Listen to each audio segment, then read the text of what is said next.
성삼위일체 하나님 아버지의 은혜와 평강에 함께 하시기를 주의 이름으로 기원드립니다.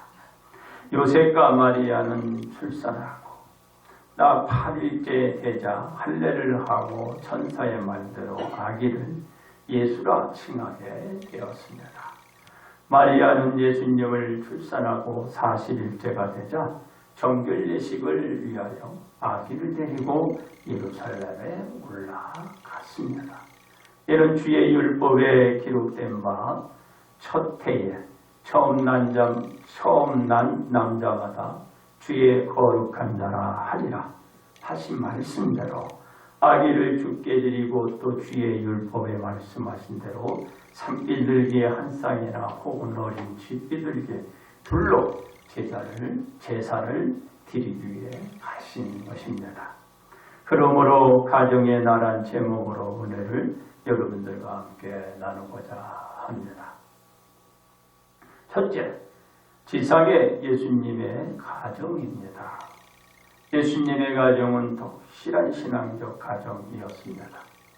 하나님의 선민의 백성으로 시작해 그 언약이 성취된 근간이 된 가정이었습니다.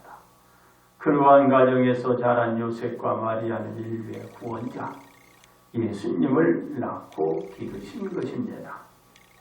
이 가정에서 예수님이 태어나고 자란 것입니다. 이 가정이 예수님의 모든 것을 품에 품고 가진 희로애락을 간직하게 된 공간이 된 것입니다. 그렇습니다. 예수님의 부모가 해마다 6월절이 되면 예루살렘으로 가시더니 예수님께서 12살 되었을 때에 예수님을 데리고 예루살렘에 올라간 것입니다. 이는 유대인 소년들은 12살이 되면 성인으로 인정되어 율법을 지켜야 하기에 부모님의 절기 관례를 따라 예수님을 데리고 바로 예루살렘에 함께 올라갔던 것이죠. 그렇습니다. 부모님과 예수님께서는 그 날들의 절기를 다 마치고 이제 돌아갈 때에 그 아기 예수는 예루살렘에 그냥 남아 있었어요. 그 부모님은 예수님께서 집으로 돌아가는 행렬에 없음을 알지 못하고 쭉 가고 있었던 것이죠.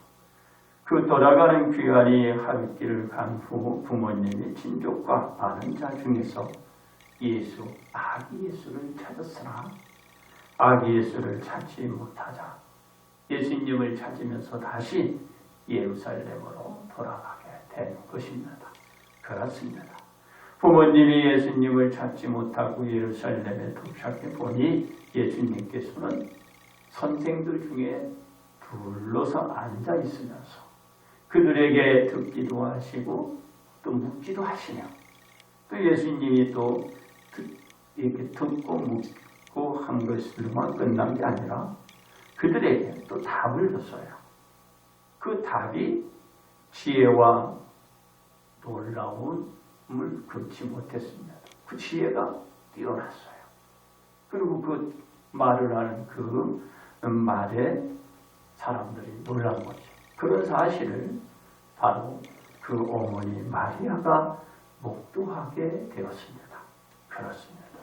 마리아는 예수님의 이 감동의 모든 말을 마음에 두신 것처럼 일찍이 목자들이 자신을 찾아와서 예수 그리스도에 대한 말씀을 하신 적이 있어요. 그 목자들에게 말한 그 천사가 그것을 그대로 와서 전해준 것이죠.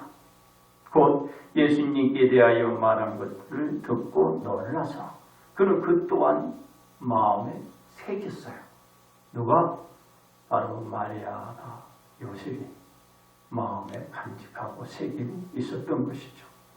그런 상황에서 살아왔는데 오늘 이 마리아가 이 광경을 목격을 한 거예요. 실제로 어렸을 때 태어날 때 박사들이 와서 얘기한 것과 그리고 실제로 지금 이 아기 예수가 듣고 질문도 하고 얘기하는 것을 놀란 거죠. 그렇습니다. 이런 모든 것들을 이 마리아는 마음에 신중히 담고 되새기고 있었던 것입니다. 예수님께서 여러 선생들로 두루 앉아 논의하고 있는 그 놀라운 현장을 마리아는 아마 어느 정도 생각을 하고 있는 거죠. 바로 그 아이가 예수님이에요. 태어나기 전에도 그런 상황이 있었고 태어나고도 또 이들을 예수님께 대한 말을 들었고 지금 실제로 예수님이 행동으로 지금 보여주고 있잖아요. 아마 이 정도면 마리아도 알았겠죠. 다 그대로 되잖아요. 그대로. 그런 과정에서 예수님이 쑥쑥 자라고 성장해 갔던 것입니다. 이 가정의 부모님 수라에서 예수님께서 태어나고 자라고 있으며 형제자매가 타복한 가정의 울타리 속에서 예수님이 점점 쑥쑥 커가고 있었던 것입니다. 부모 형제자매가 생활하고 있는 울타리 안에서 커가고 자라고 있었던 그런 생활의 환경이었어요. 바로 그 가정에서 예수님. 이게 참 중요한 거예요. 바로 그 가정의 범주 안에서 자신을 발견하고 그 자신의 정체성을 키워가며 예수님은 성장해 가고 있었습니다. 그렇습니다. 예수님께서 가정의 울타리 생활이 끝난 때가 언제인지 아세요? 공생애가 시작 그 기점이었어요. 왜 떠나야 되거든요, 이제 공생에서. 그것이 바로 임계점으로 보면 되는 겁니다. 우리가 어떤 변화를 봤을 때 그 변화에 새로운 변화가 나타나는 거예요.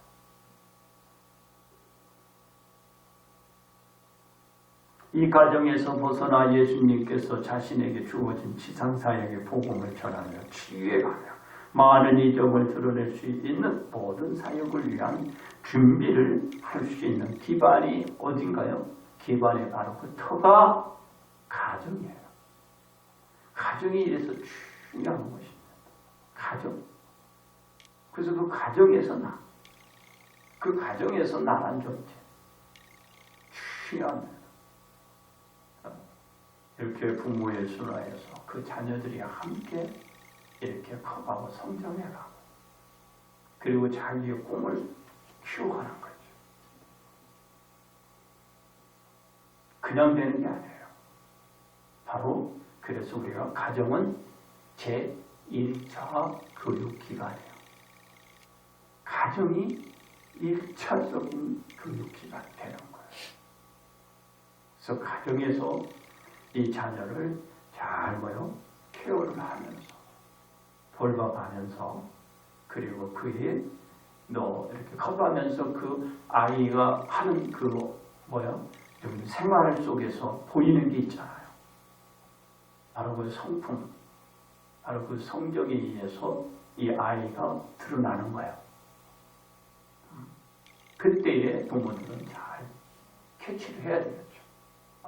이 아이가 어떤 성격이고 어떤 이런 성격을 가지고 있구나. 그리고 그에 맞게 우리가 교육을 해나가는 거예요. 그게 바로 1차 교육이 되겠죠. 그렇습니다. 예수님은 바로 그런 과정의 단계를 거쳐가는 거예요. 왜? 바로 믿음의 가정이거든요. 믿음의 가정. 바로 그 과정에서 예수님은 큰 지금 부여된 일이 있어요. 그것을 그냥 혼자 하는 게 아니에요. 예수님도 마찬가지예요. 돌아보세요. 예수님은 왜 그 가정에서 30년간을 그냥 놔뒀을까? 누가? 하나님. 있을까? 한번 물어보세요. 금방 할 수도 있잖아요. 바로 12살짜리가 이런 능력이 있는데. 가정이 필요한 거예요. 가정. 그렇습니다. 이러한 가정은 예수님께는 반드시 필요했고 없어서는 안 될 공간이었던 것이에요. 예수님께. 바로 그래서 예수님은 이 가정에 그냥 가정이 아니에요. 바로 인류를 위한 구원의 사역의 하나의 터가 되는 것이죠. 두 번째, 천상의 예수님의 가정입니다. 요즘 가정은 식구가 단출합니다. 간단해요. 그냥 모아 있고 휩쓸렸고 함께하는 걸 싫어들 해요.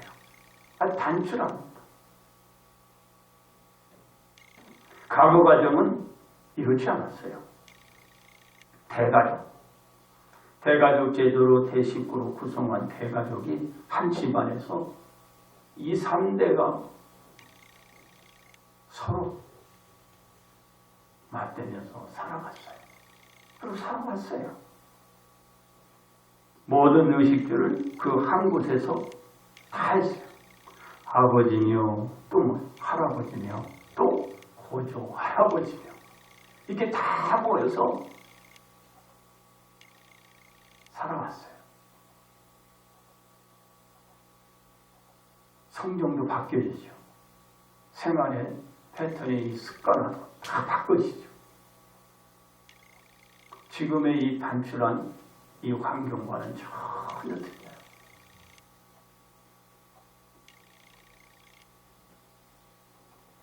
현재 그리 많지 않고 많아봐야 부모님과 그 자신 또는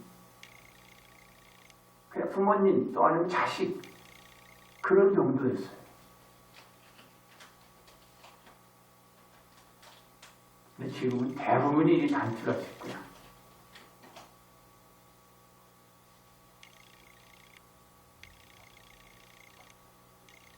그렇습니다.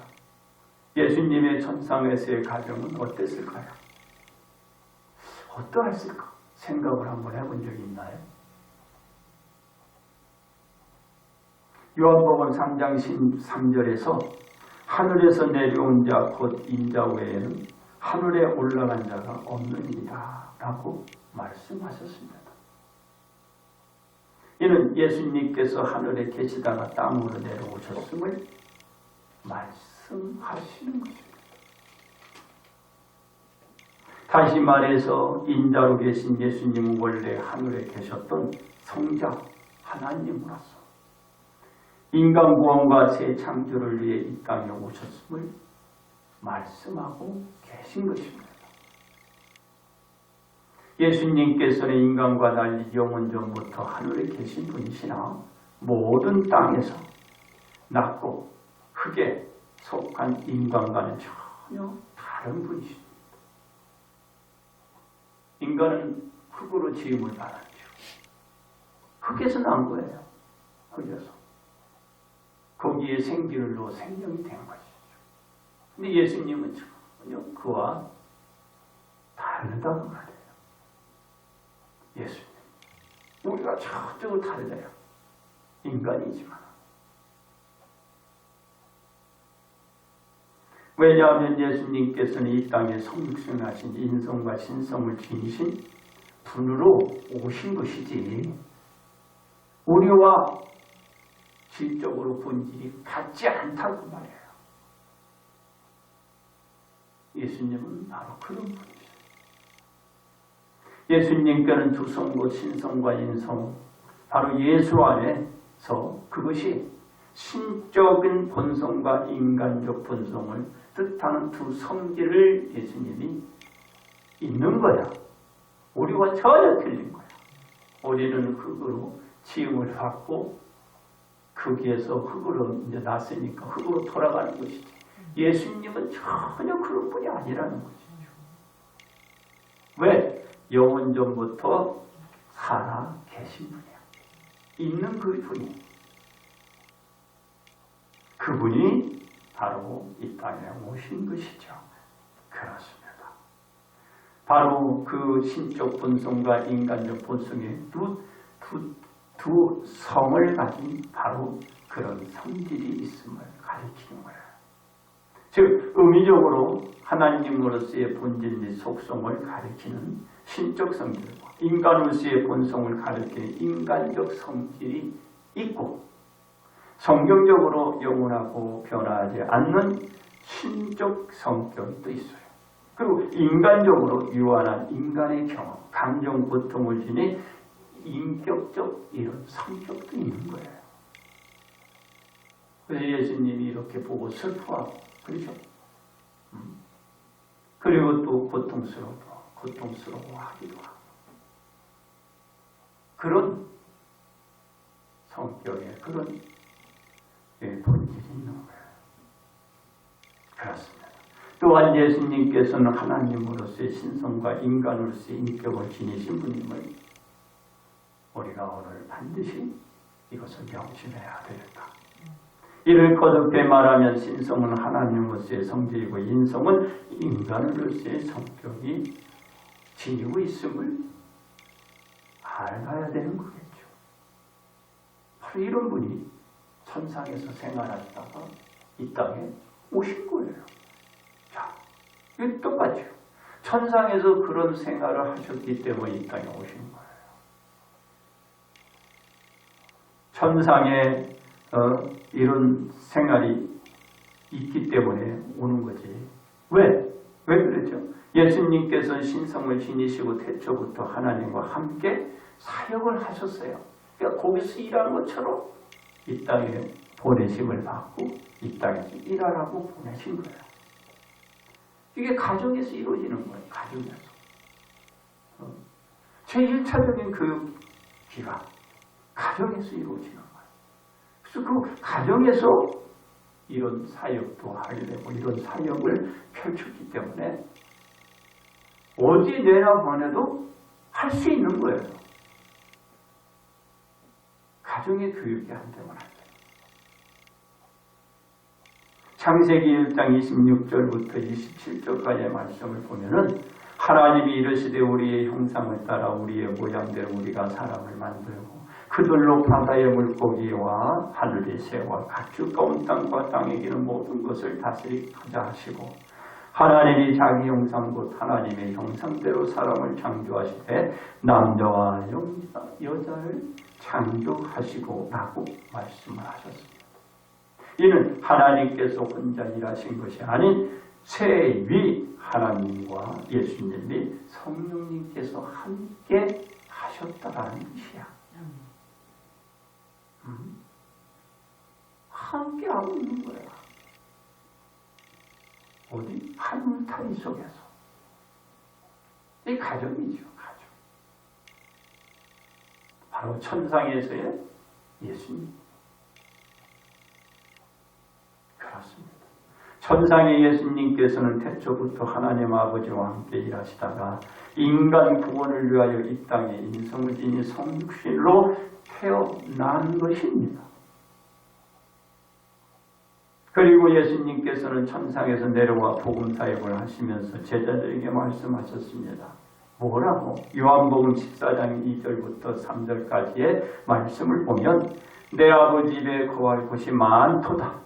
그렇지 않으면 너희에게 일렀으리라. 내가 너희를 위하여 거처를 예비하러 가노니 가서 너희를 위하여 거처를 예비하면 내가 다시 와서 너희를 내게로 영접하여 나 있는 곳에 너희도 있게 하리라 라고 말씀을 하셨습니다.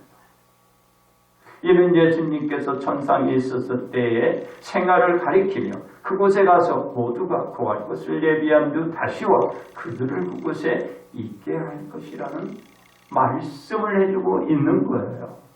천상의 생활을 예수님이 하는 거죠. 그 생활을 하고 이 땅에 보내심을 받아 우리를 구원하기로 그 사역을 또 하는 거예요. 같이. 그렇습니다. 예수님께서는 천상에서 생활을 하셨던 것처럼 모든 사역이 성취된 뒤에 다시 그 생활하던 천상 위로 올라가 그곳에서 다시 생활이 진행될 것이라고 모두에게 천명하고 있는 것입니다.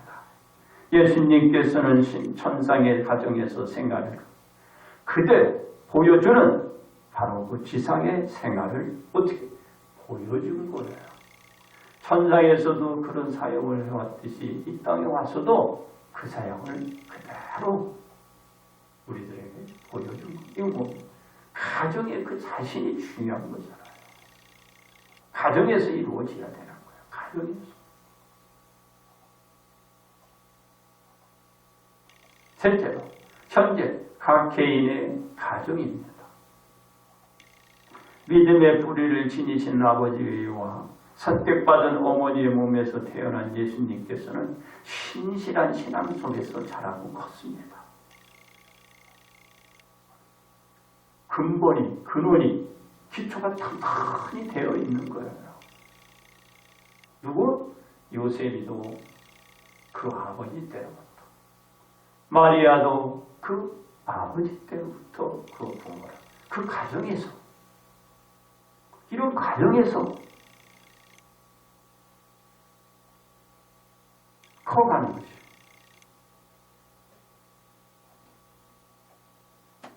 저기 우리 딸애가 아버지가 왜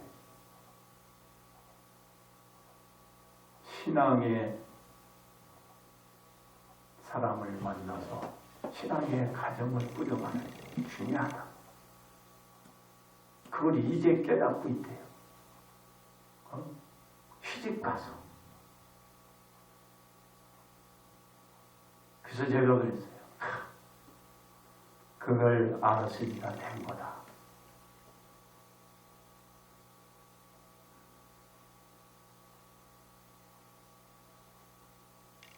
그게 중요한 겁니다. 신앙은요, 그냥 쉽게 되는 게 아니에요.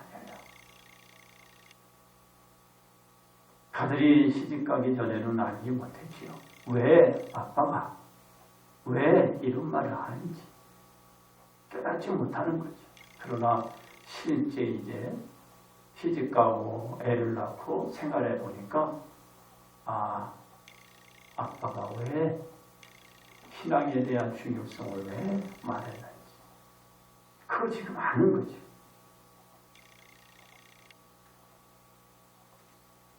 이제 자기 자녀에게는 이제 잘 가르치겠죠. 그렇습니다. 예수님께서는 어릴 때부터 신앙적 분위기 가운데 전반적인 생활이 됐어요. 어릴 때부터 예수님께서 이 가정에서 그 신앙적인 완전히 이 분위기가 그래요, 분위기가. 그 속에서 예수님이 그 생활이 펼쳐졌습니다. 즉 예수님께서는 모태에서 신앙적으로 자라서 30세가 되던 해 공생애가 시작된 성년 시기까지 부모님의 술 안에서 생활을 하면서 신앙적으로 다져진 거야. 그 부모는 조금도 틈을 주지 않았어요. 해마다 예수님을 데리고 가셨거든요. 갔어요. 그게 예수님께는 어린 나이였지만은 생활화가 된 거예요. 생활화가.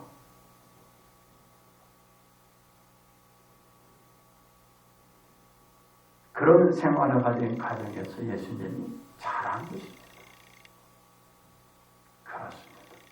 예수님께서는 가정을 떠나 공생의 기간에 사역을 하시면서 자신이 자라는 환경의 영향이 사역에 큰 도움을 준 것입니다. 하나님이 함께해서 이끌고 끌어가는 걸로 끝난 게 아니고, 왜 제가 아까 그랬죠? 전반전에 왜 예수님을 30대까지 그 가정에 묻들어 놨다가 이 30대에 와서 예수님을 불러냈을까? 가정의 원단이가 중요한 겁니다.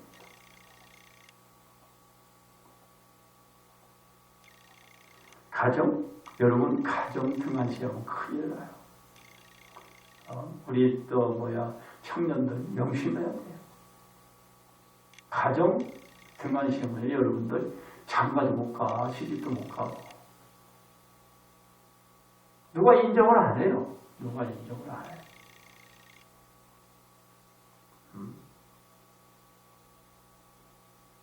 우리 애도 지금 저기 장가간 애가 있잖아요.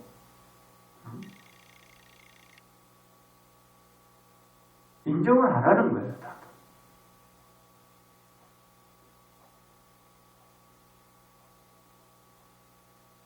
가정 등한시하면 안 돼요.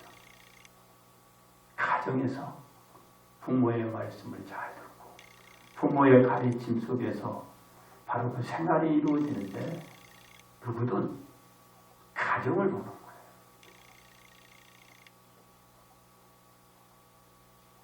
명심해야 됩니다. 왜?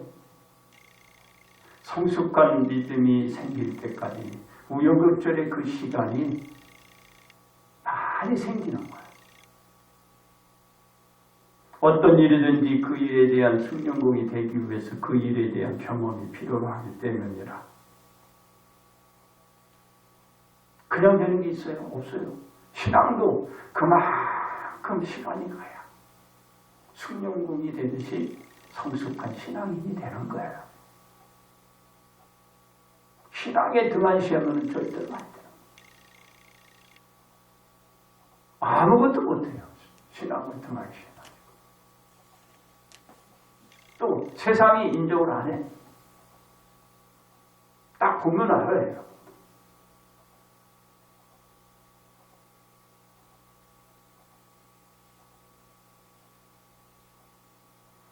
신앙이 서 있어야 된다. 신앙이. 예수님께서도 그 사역을 하기 전 자신의 가정에서 겪고 경험했던 신앙적 생활화가 예수님이 사역을 시작할 때 큰 도움이 되는 거예요.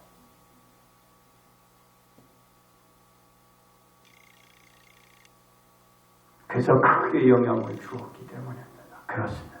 천상의 가정에서 하셨던 일을 지상에서 하게 되는 일과 다른 것이 아닌 듯이 천상에서 생활하며 하시던 천상의 사역이 지상에서 사역을 했던 인류의 구원의 사역도 같은 것이에요. 예수님이 천상에서 하셨던 일, 지상에 와서 하시는 똑같은 거예요. 똑같은 거. 그렇습니다. 별반 차이가 없음을 알 수 있는 거예요. 내가 여기서 일을 한다고 해서 바깥에가 틀릴 것 같지 안 그래요. 여기서 하는 거 바깥에서 하는 거 똑같아. 우리 옛말에 이런 말이 있잖아요. 안에 센 바가지 그거 갖고 간다고 안 새나요? 안 그래. 여기서 새는 거 갖고 가서 또 새. 아무리 담아도 소용없는 거예요.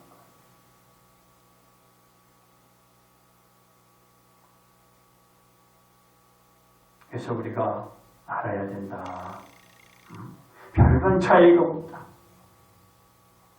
무슨 일이든 상관관계성이 있어 서로 간에 영향을 미쳐서 직관적으로 영향을 주는 거예요. 여기서 잘하는 사람이 나가서 못할 것 같아요? 안 그래. 여기서 잘하면 나가서도 잘하고 집에서 가정이 잘못되면 나가서도 못해. 상관관계성이 서로 밀접하게 영향이 있는 거예요. 그래서 예수님의 천상의 가정에서 생활은 시상사역에서도 그 영향을 미치는 거예요. 그러니까 예수님이 기도하고 나가서 십자가에 달리시는 거야. 그렇습니다. 우리의 현재 가정은 어떨까요? 우리의 각 가정 생활도 같습니다. 왜? 우리의 가정의 생활화가 사회적으로 그대로 그 영향이 사회적으로 그대로 미치는 거야. 내 가정에서 한 생활화가 나아가서 서로 간에 사회생활을 할 때 그대로 영향을 미치는 거야.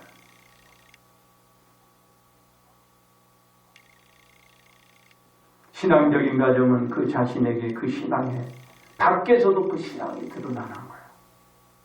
그 신앙적인 생활이 그 자신의 모든 생활을 전반에 걸쳐서 크게 좌지우지하는 거예요.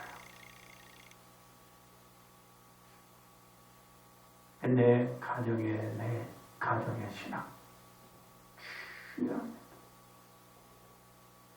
그 자신의 모든 생활을 보여줄 게 되기 때문입니다.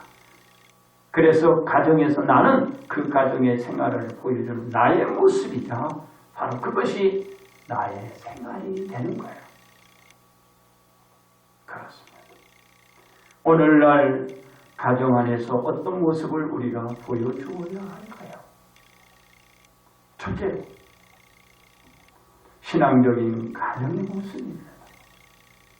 예수님의 부모님은 해마다 유월절절기를 진행하기 위하여 그 먼 거리를 마다하지 않고 어린 아기 예수를 얻고서 그 먼 길을 마다하지 않고 예루살렘에 올라갔기 때문입니다.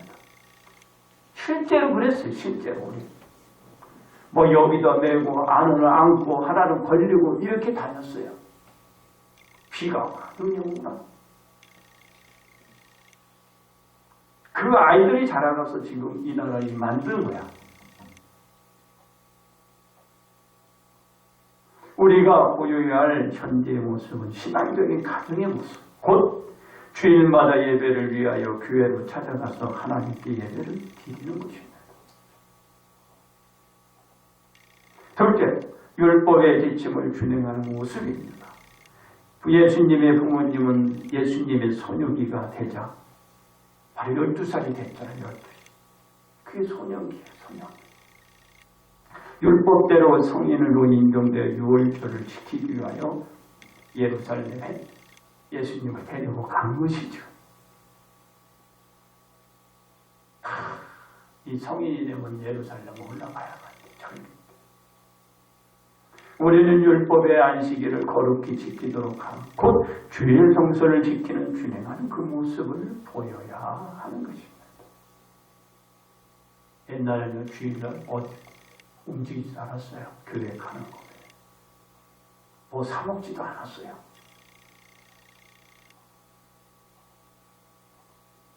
그 사람들이 다 복을 받았어요. 좀 불편하고 조금 좀 폐쇄적인 생활 같지만 그렇지 않았어요. 다 복을 받았어요.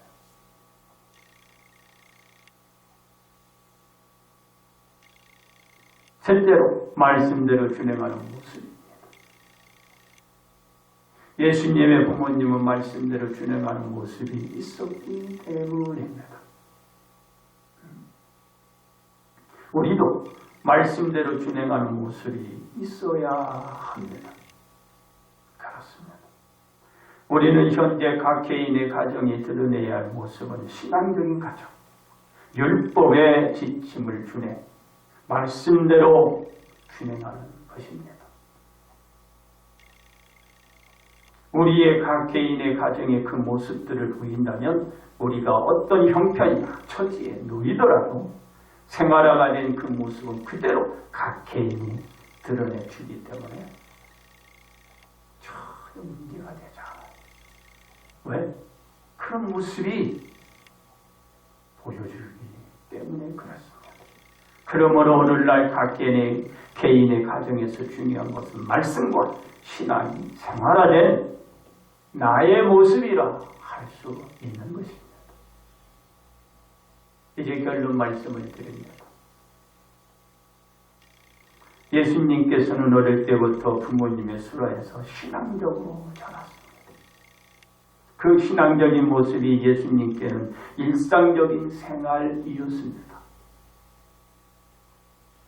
이는 부모님이 조상대로 믿음의 반열에 속한 자녀들로 이와 같이 태어나 자라고 부모님이 정혼하게 되고 결혼을 올린 그 가정에서 태어난 예수님은 그 가정에서 그대로 이렇게 자라는 거예요.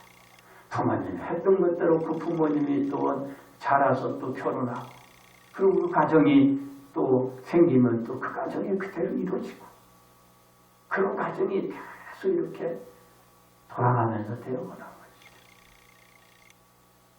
믿음의 가정에서 태어나 자란 예수님께서는 그에게 주어진 사명 역시도 그 믿음의 뿌리가 영향을 미치게 된 것입니다.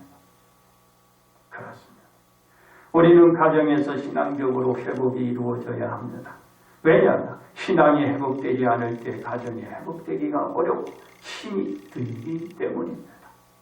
우리는 가정에 나가되어서 가정의 신앙이 회복될 수 있도록 항상 나서야 할 것입니다.